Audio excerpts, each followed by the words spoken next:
So the very first thing I used to do after reaching the hotel was getting changed to my uniform.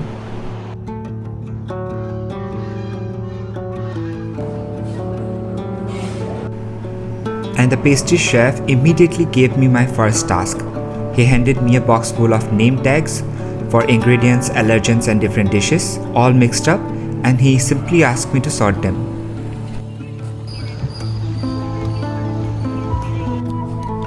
Then came the real cooking. One of my first actual culinary tasks was making custard. Now, custard might seem very basic, but it's fundamental in so many pastries and desserts. It was really a great learning experience.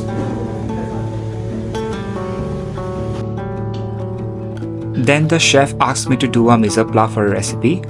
The thing is, I honestly can't remember what that recipe even was, and it was probably something fairly simple. But at that moment, everything felt new and a bit overwhelming, but it was actually really fun.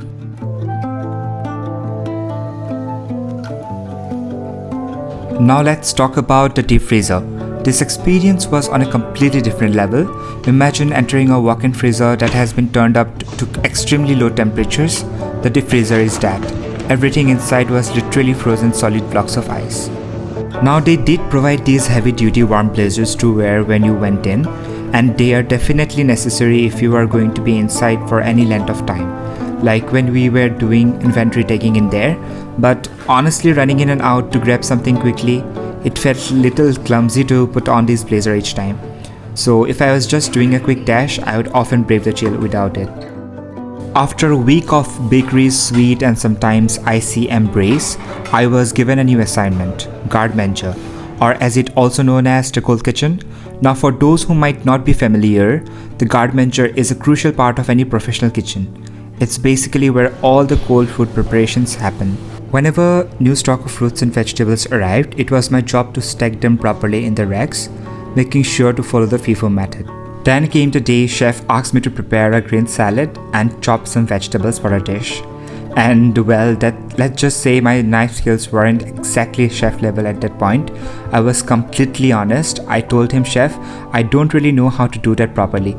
And I was so embarrassed. I instantly thought, oh no, my professor is going to be so disappointed. I felt like I was letting everyone down. And thankfully the chefs were incredibly supportive and patient. And then my time in the Garde manger came to an abrupt halt. I finished my day feeling like I was finally starting to get the hang of things, and I was actually looking forward to going back the next day, but that didn't happen. Unfortunately, that night I got sick again, really sick. Turns out my blood platelet count had plummeted and it was dengue again.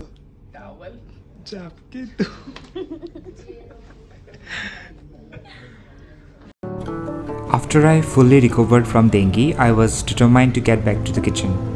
And when I rejoined the department, I was assigned back to the bakery. And the welcome I received from all the chefs was just beautiful. And it happened to be the birthday of one of the staff, so we even had a little celebration before getting back to the work.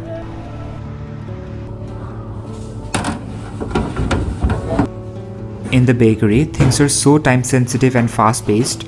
Actually, taking a dedicated tea break just wasn't really a thing. So there was this wonderful lady in the department who was responsible for stewarding in the department. We used to call her Amma, and she used to make really good tea for us. Now let's take a look at some of the actual bakery preparations and glimpses of what we were creating. Oh, sorry. Hey, you might have to with my other work.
লাগি আছিল NK ভোক লাগি আছে দেৰি হৈছে ইফালে যে খবৰ নাই উঠিছে দেৰিকে নিজে উঠিছে দেৰিকে হা Now back to restocking, this time inventory of fresh physalis, red currants and blueberries. All those beautiful and vibrant berries are essential for so many pastries.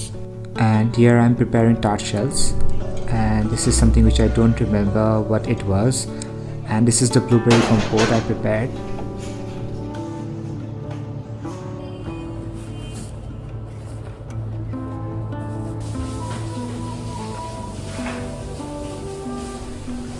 And then the best part, taking freshly baked brownies out of the oven. Once they were out, we placed them on cooling racks and tagged them accordingly for inventory and freshness tracking.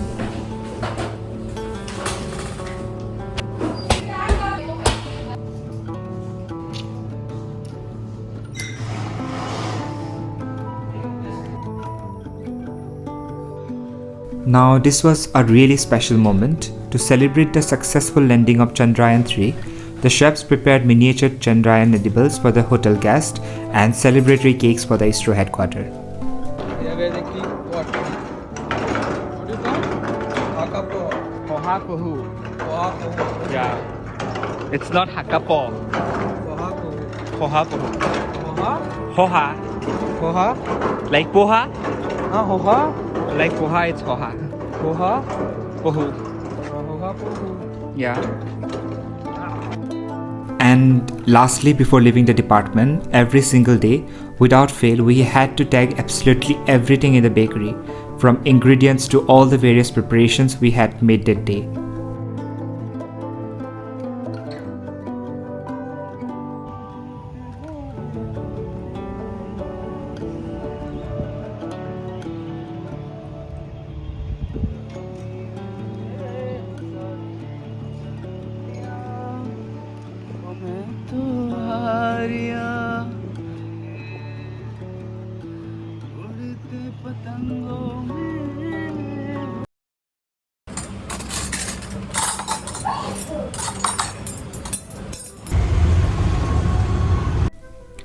My first assignment was in-room dining, or IRD as we call it.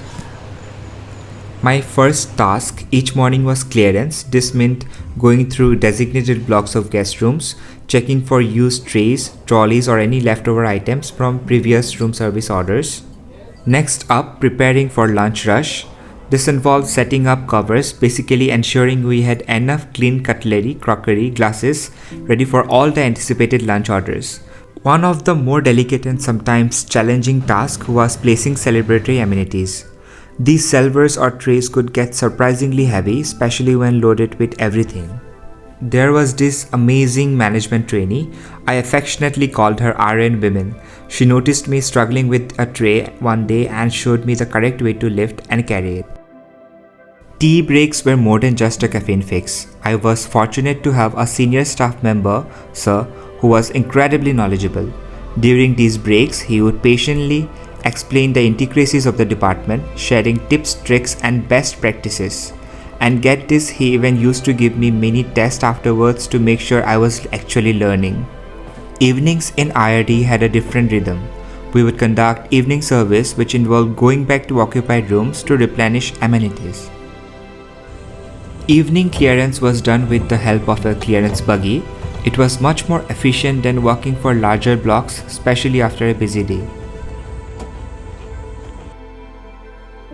Oh, and speaking of memorable moments, I remember one day during a break actually, catching up the live launch of Aditya L1, India's mission to the sun.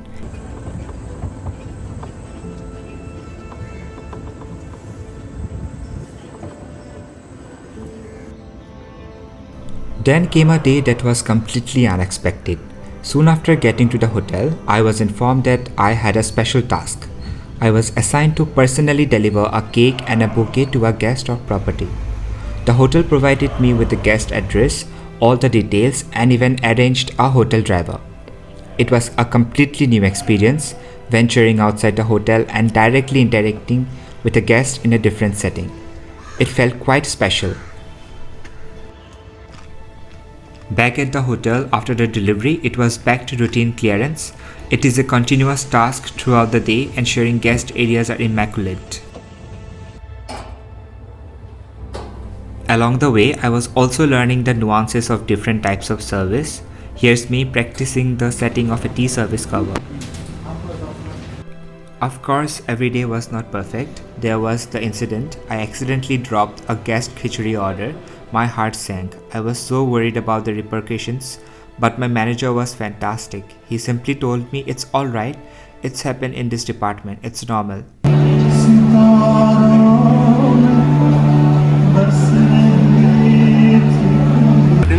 তুমি এরা airbag নেকি তোমাৰ কাৰণে মই বাচি যাম ওই বেটে বেশি কষ্ট পেয়েছে ওই চমু দেখি আছে বে hot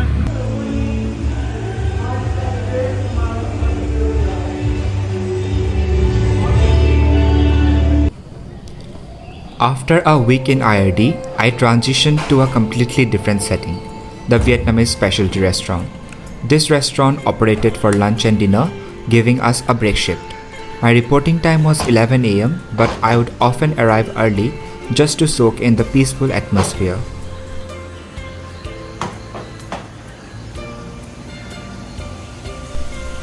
The restaurant had a beautiful koi pond. It was so calming to just watch them glide around before the day work started.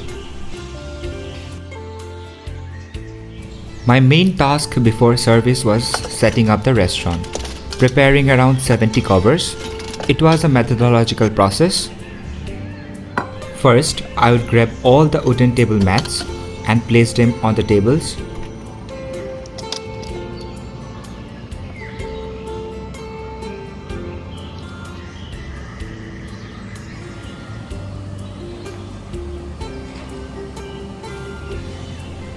And after placing the mats, my task was to fold the napkins, which I was still perfecting.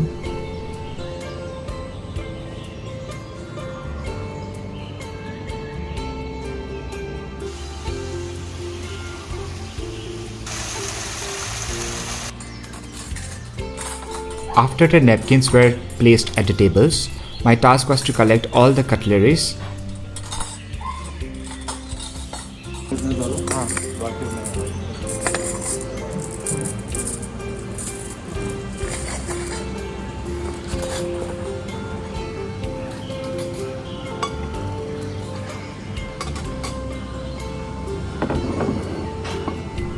And placing them meticulously above the side plate according to the restaurant standards.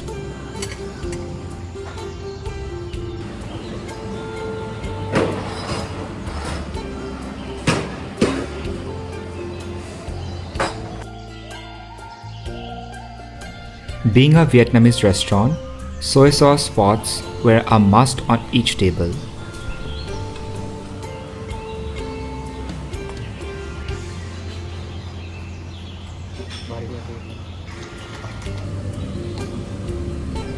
At last, it was the time for the arrangement of food and beverage menu.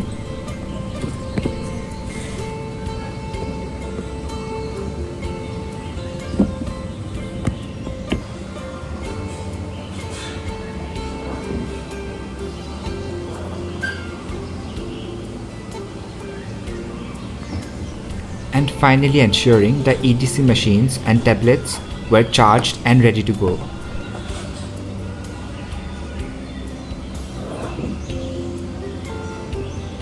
And lastly, setting up the bar area, ensuring everything was in its place and ready for drink orders. If there was still time before the restaurant opened for service, I would take a short walk around to just enjoy the tranquility around the restaurant. It was such a contrast to the busier pace of IRD and a lovely way to center myself before the lunch service began.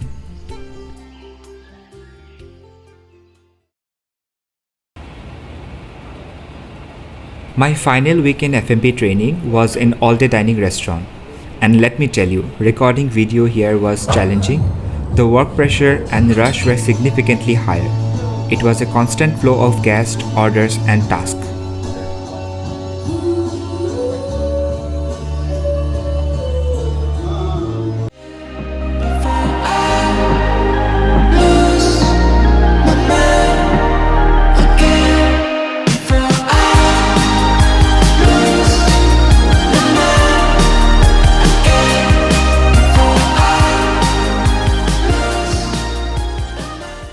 After a hectic week, a day off was absolutely essential. 3 of us managed to get a day off together and went for a small picnic. It was exactly what we needed to recharge and de-stress. Back in all the dining, the tasks were varied and non-stop. From ensuring serviettes and napkins were sent for laundering, to clearing the back areas, setting up and clearing the buffet, picking up food orders from the bakery and kitchen, it was a whirlwind. And then, the seemingly endless task of preparing cutlery and crockery, wiping each piece to ensure it was spotless for service, it was definitely challenging. And just like that, my training in the food and beverage department came to an end. It was an incredible experience, full of diverse roles, valuable lessons, and some truly memorable moments. From the fast-paced world of in-room dining to the elegant Vietnamese restaurant and the bustling all-day dining, each station taught me something new.